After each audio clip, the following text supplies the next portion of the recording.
And if you're going to focus and give us so much more on this Isaac character and the Seraphites, I think that we should know who started it. Honestly, that is a crucial piece of information because that is something that never gets talked about when we talk about real life wars. We never talk about like, well, how did this actually start and who started it? Because whoever starts it, like you're going to have to do like the really hard thing of communicating with the enemy and being like, all right, where did I go wrong? Where did you go wrong? How do we come up with a solution where we can live peacefully or just leave each other alone? Yeah. Which that doesn't seem to be in human nature for the most. It's not like a real Especially, thing. I don't know why we want it or...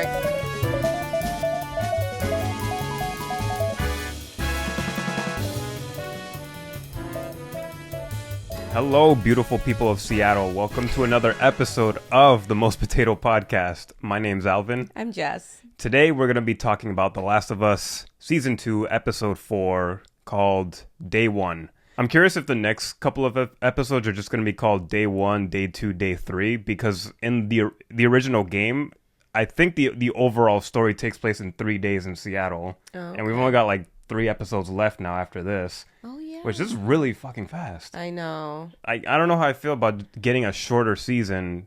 Like 9 episodes already felt like, all right, this is fine, I guess, but I could use more. And 7 just feels like we're going through stuff pretty fast. Yeah. I don't know. How have you been feeling? Well, knowing that the second game's like really different and it's not just Ellie, it's also Abby as well too that we're following. Yeah. And then there's so many different groups involved. 7 New episodes. Characters. Yeah, 7 episodes seems pretty short. It makes me just wonder where exactly in the game does it stop. Yeah.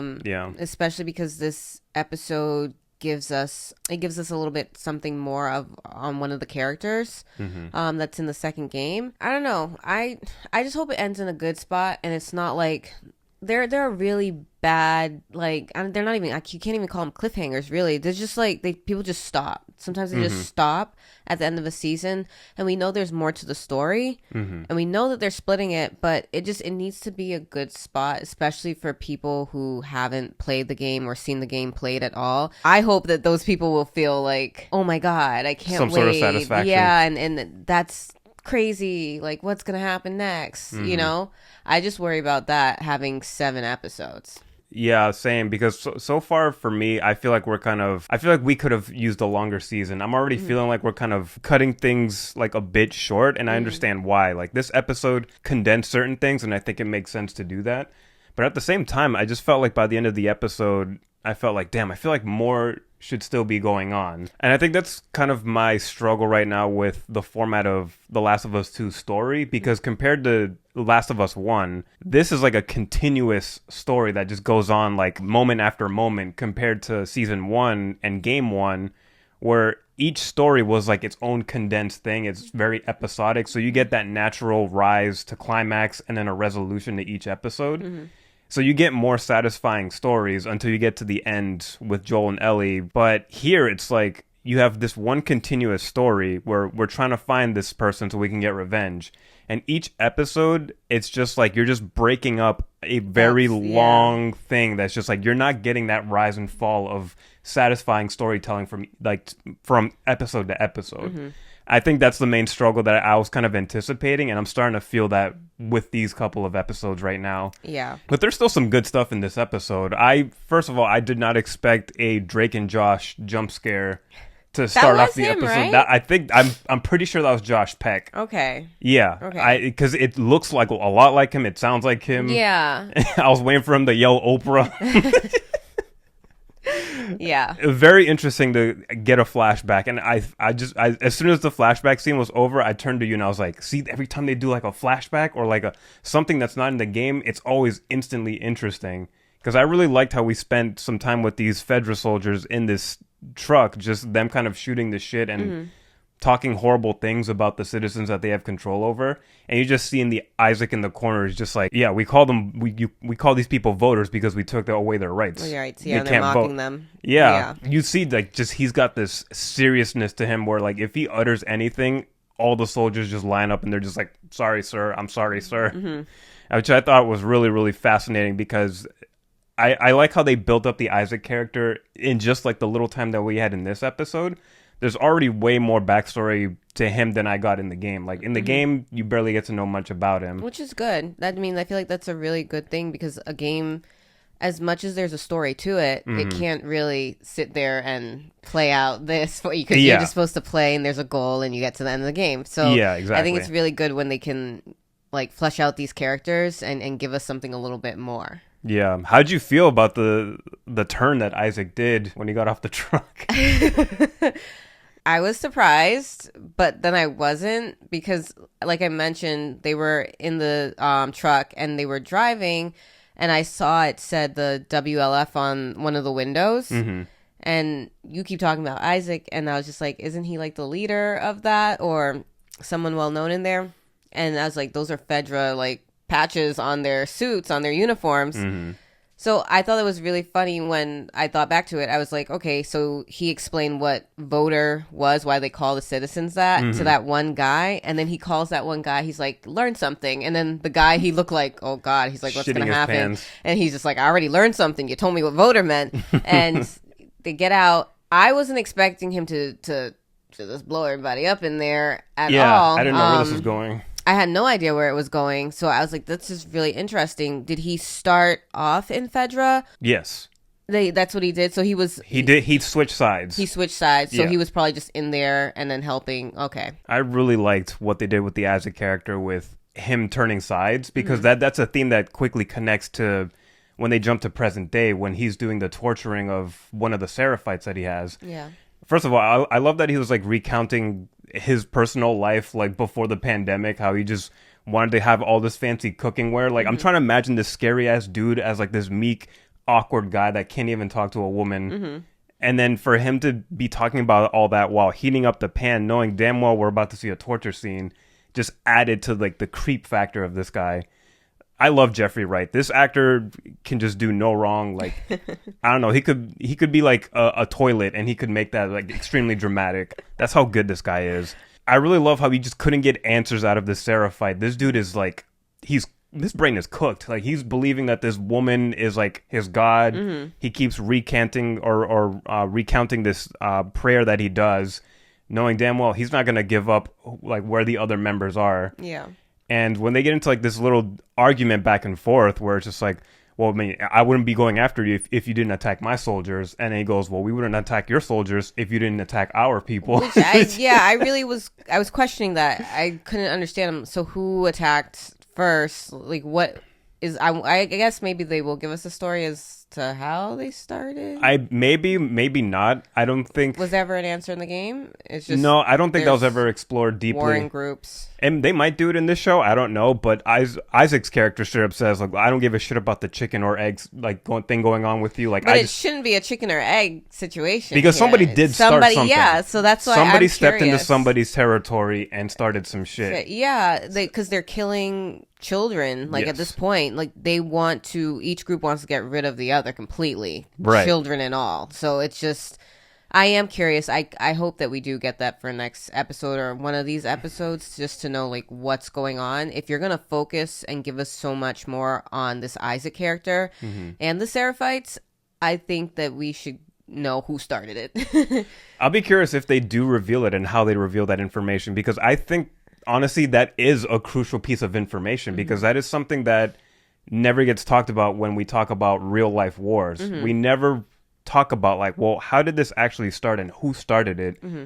Because whoever starts it, like, you have to like try to make things right. Like, if this fight is just going to keep going on and you're just going to keep losing people on both sides, you're not going to accomplish anything. Like, you're going to have to do like the really hard thing of communicating with the enemy and being like, all right, where did I go wrong? Where did you go wrong?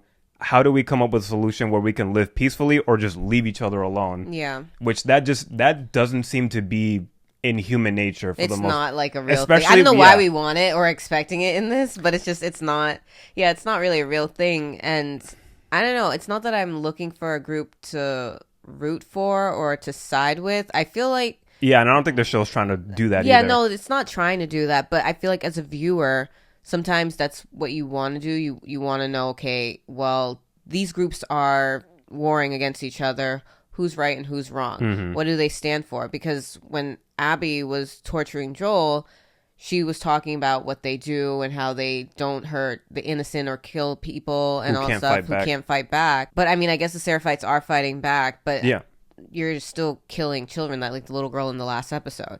So it's just how far is too far, and like what makes what you believe the right way of doing things, I guess. So yeah, the torture scene was it was really messed up. It was really creepy and just messed up. And when he realized he wasn't going to get any answers, he just kills the guy. Yeah. I was like, okay, this guy's cold.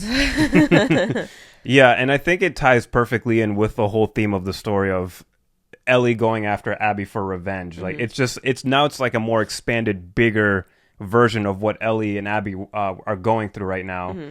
And there doesn't seem to be any hope of people just like talking things out and being like, listen, we need to stop doing this because we're just going to end up losing people. And then the Seraphite interestingly says, I know that your team is going to lose because you keep losing your soldiers to our group. Oh, yeah, they keep. Every day we get a new wolf into our ranks, but nobody ever leaves our ranks to join you, which I don't know how I feel about that so far. I don't know how easily I can buy into the fact that these people with like guns and more resources would be like, you know what, I want to leave and go fight with the guys with the little crossbows and like have to go hunting for food every single day while we have a whole city that we can live in. Yeah, but what are they doing? Like, can they live with what the things that they are actually doing? Because it's not like some peace. I mean, Jackson's not like some peaceful town, but compared to whatever these groups are doing, I would say that it is. And depending on how old certain people are, they've been doing some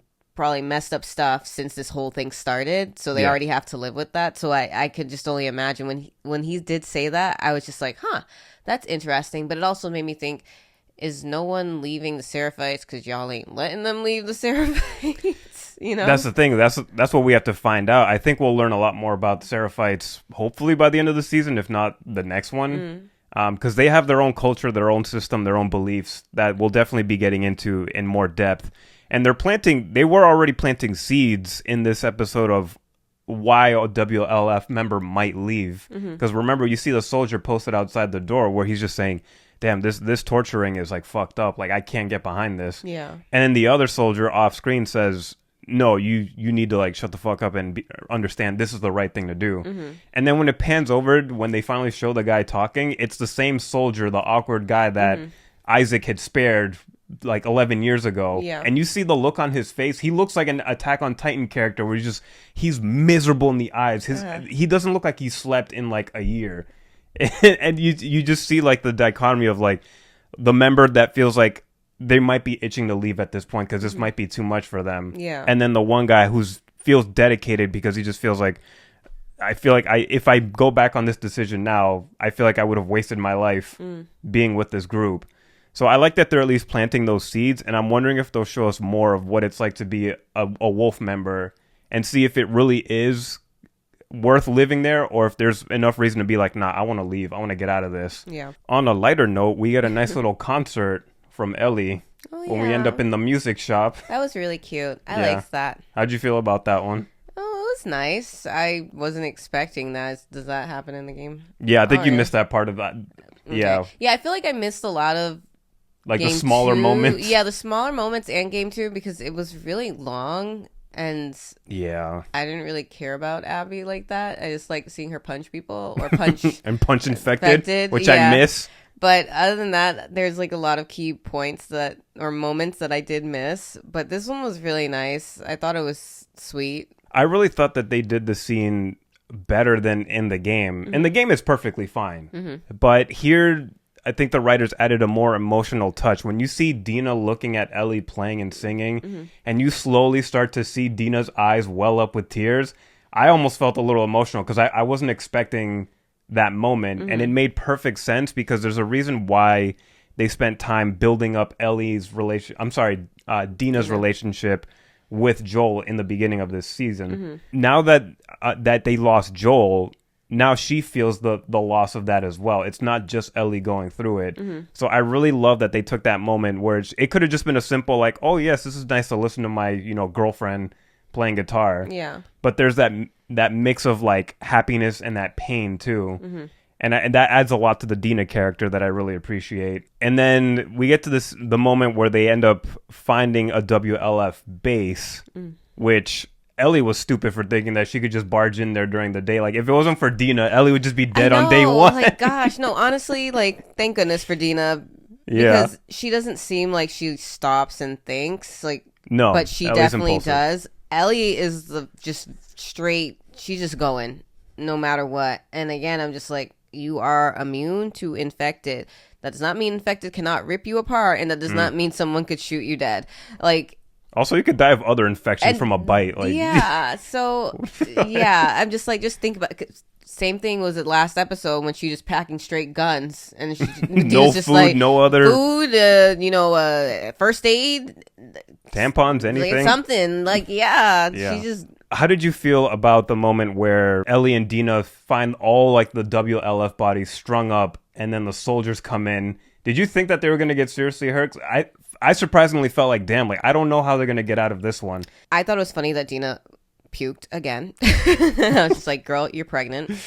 But when they went to hide, when the soldiers came in and they were getting ready to, like, take the bodies down, but they were also just, like, making sure the area was clear, it looked just like in the game. Like, when you're playing and you're crouching and you're throwing the bottles and trying to distract the them. enemy. I was like, are they going to do that too? Because that's just really stupid. But that whole scene looks like the gameplay, which I thought was a little silly. I'm not going to lie. But I was like, I guess, it's just... It would have been silly if they actually threw bottles, because then they'd see where it came from, like the direction. Then they would just find them instantly. Yeah, no. I wasn't expecting them to throw bottles, but even just the crouching and like hiding in like little tucked in areas, I guess it seemed too much like gameplay for me, where I was just like, that's kind of silly, but they did need to hide because there was like how many of those soldiers? There was like a couple. 5 or something like that. Yeah. And it's good that these girls are small, but it was also just like really silly, and I was just like, okay, this looks like the gameplay to me, but whatever.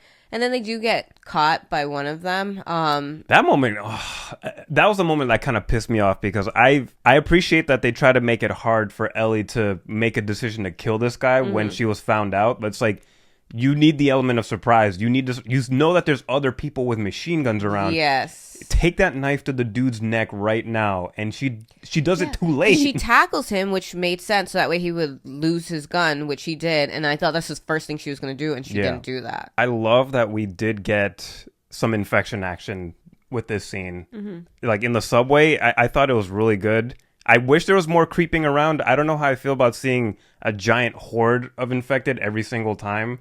Because in the games, there was like maybe 5 or 6 that you deal with.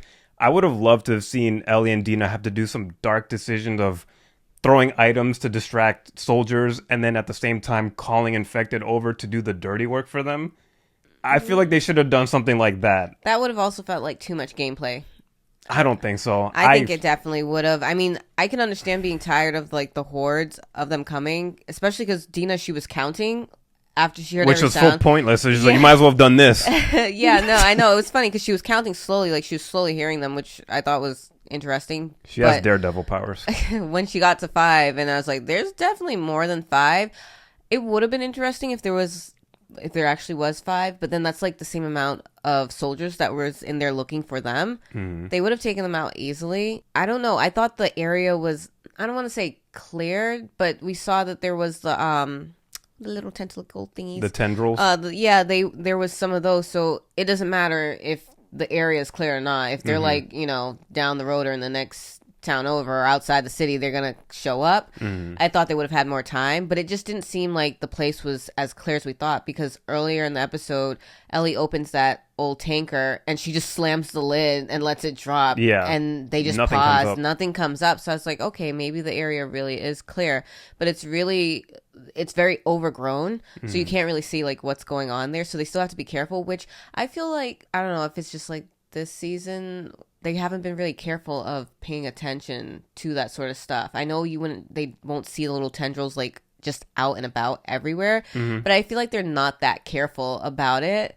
So that's where we keep getting like the surprise attack. I don't know. That's the funny thing. It's like, I like the tendril idea, but when you look at how overgrown the planet is, technically everyone should be accidentally stepping on stuff like every 5 minutes. Yeah. It's so easily hidden, but that's like a we have to kind of yeah. suspend that disbelief, I guess. So that's why a whole bunch of them came instead. So I think I would have preferred that. It made for a really good scene. It was good. It was like reverse Train to Busan. All the zombies are outside the train this time. So that was intense. I did like the very claustrophobic shots of Ellie having to shoot off infected while Dina tries to look for an out. Yeah. That made up for the creeping and stalking that I kind of wanted in this. So I did appreciate that. That train scene was very intense. Yeah, because I was just like, shoot, that probably wasn't the best idea to get into this train, because these infected, they knock down fence, they break fence, they're going to break windows, they're going to get in, they don't stop. And it was such a small space, and Dina was panicking. I could feel her panicking. I mean, Ellie was obviously scared too. Yeah. But like the way Dina was, I was starting to get really nervous. Isabella Merced, she's an amazing actress. When we saw her in Alien Romulus, like she's like the ultimate scream queen. Like she just knows how to invoke fear into your heart. Yeah. She killed it in this moment. Like every time she gets scared, I low-key kind of get scared. Even though I know how it's going to play out in the story, I low-key sometimes think, damn, are they going to like actually really hurt Dina? Yeah. So that was a really good moment. I like that. And I hope we get more intense moments with the infected. Yeah. And so when they finally make their escape from the infected, we see Ellie pull the ultimate defense move and block a bite that was coming for Dina and uses her arm. Oh my gosh. What did you think? No, because when we saw the preview for last week, or this week, I should say, when we saw the preview for this week's episode, Dina was pointing the gun. So I was like, okay, Ellie got bit. I just didn't know it was going to happen like this. And she was going to protect Dina because they jump over that fence. And like I said, infected, they just break in fences. Those don't work anymore, people. So they're going through the gate at the station, and they're struggling to push it. I thought they both were going to squeeze in, but I was like, because I'm like, they tiny, but I guess they both couldn't fit. So Ellie goes first, and then Dina's going after, and they're just struggling to push it, and one of the infected gets through the bottom of that fence, and I was like, why didn't they just shoot? I thought Ellie was going to pull her gun in between and just shoot the thing, but when I saw her arm go in there, I was like, oh my God. Like, so this is why Dina was pointing the gun at her for this week. It was a really good scene. I like how Ellie's just like going.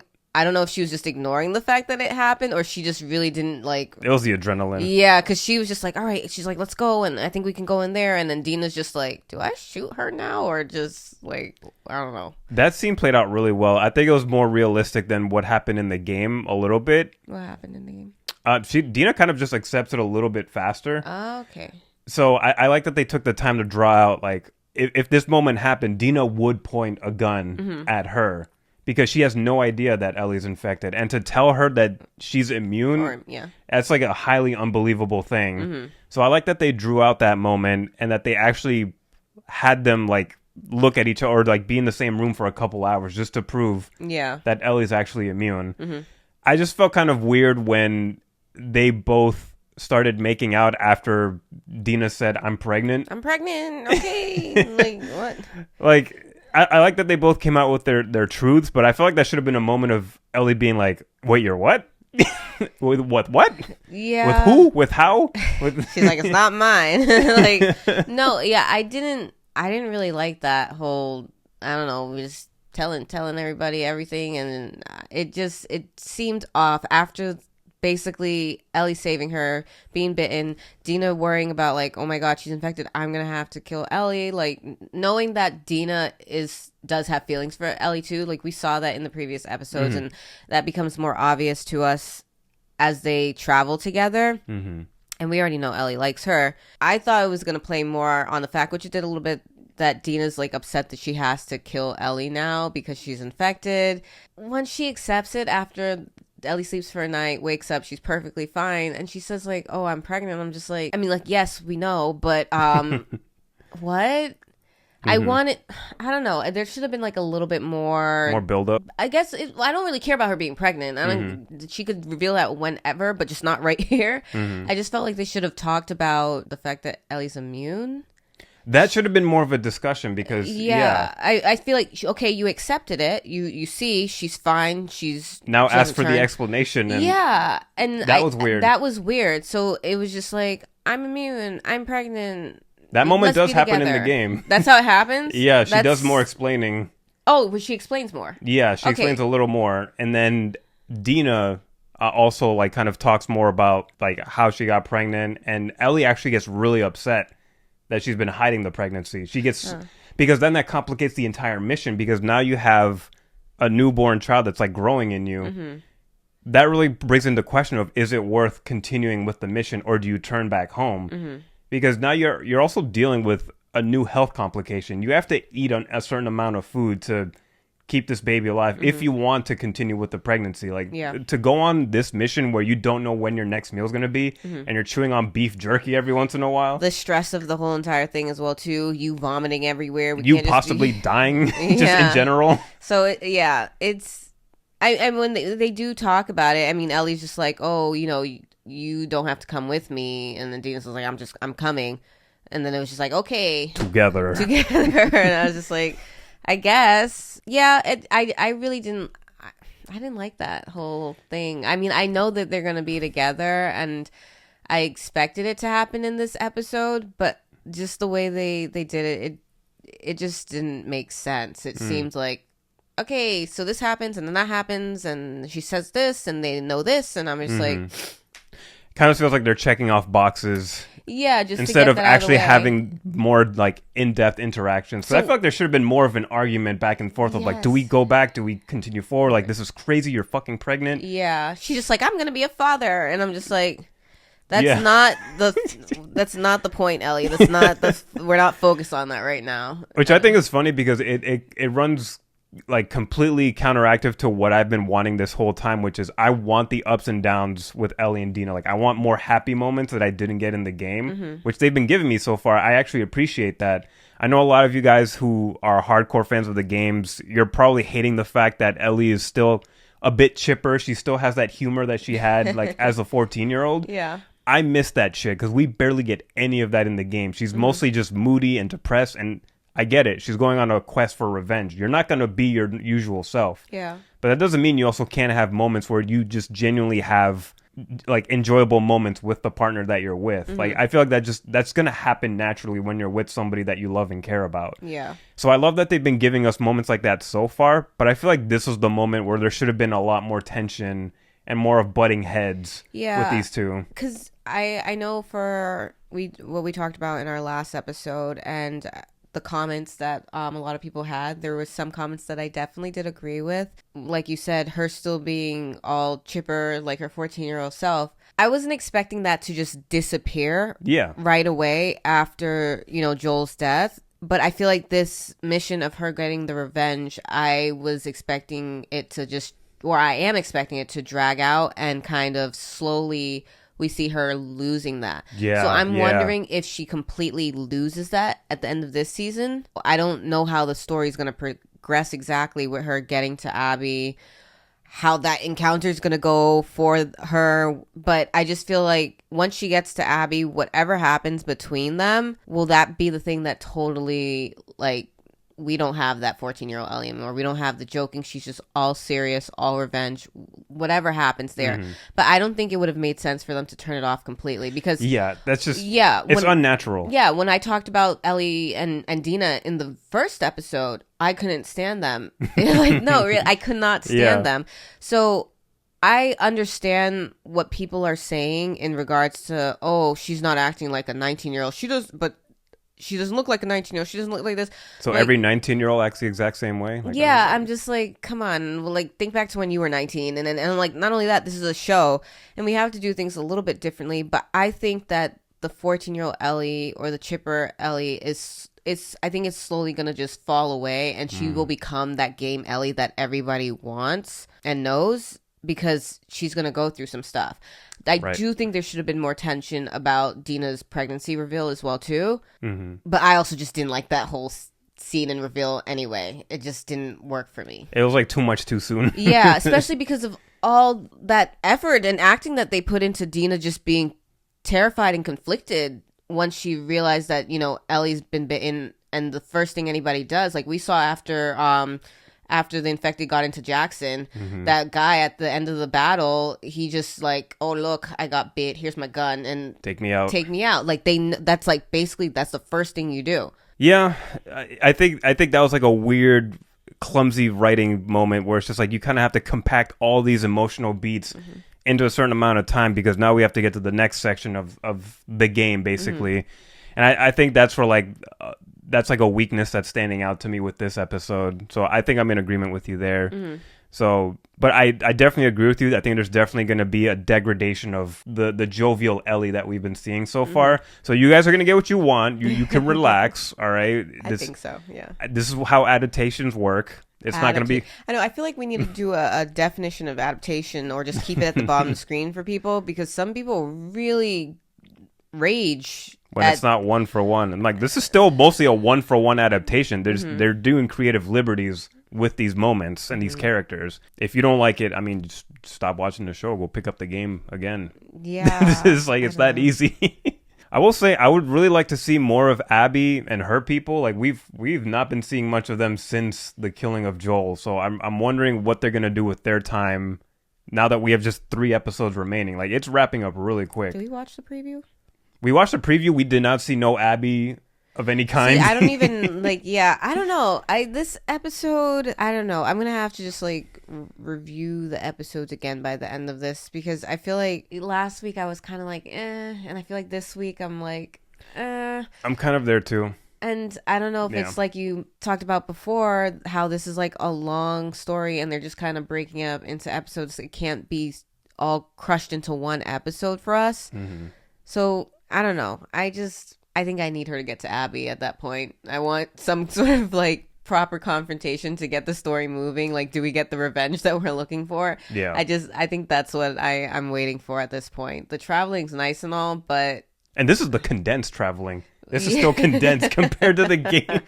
Yeah. So I wonder if anybody else is feeling like... some dragging. Yeah, like, can we just get on with this type of thing? Like Joel said, just shut the fuck up and do it already. Like, well, those are all our thoughts on this episode of The Last of Us. Let us know all your thoughts in the comments below. Let us know all your theories of what's to come. I already know, but for all you newbies, let me know what you think is coming. Let's fight. Let's have a war. All right. Let's not worry about chicken or the egg. So let's do that. Make sure to like and subscribe. Hit notification bells. And share with your WLFs, your Seraphites, your infected, and your new girlfriend / baby daddy. Yeah. I guess that, yeah. And with that, we'll see you guys on the next one. Peace.